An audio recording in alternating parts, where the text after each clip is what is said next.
DJ Ayo, MC İlya, 2009.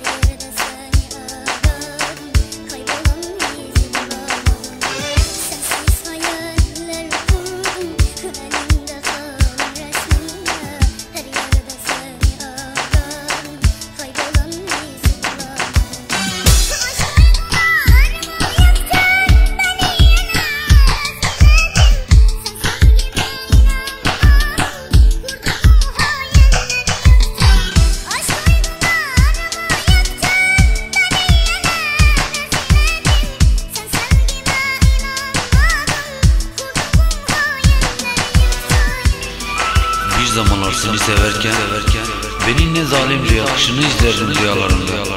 Gülerdim kendime. Şimdi anlatacağın hiçbir şey kalmadı. Dilerim ki sen de yanasın benim yandığım gibi.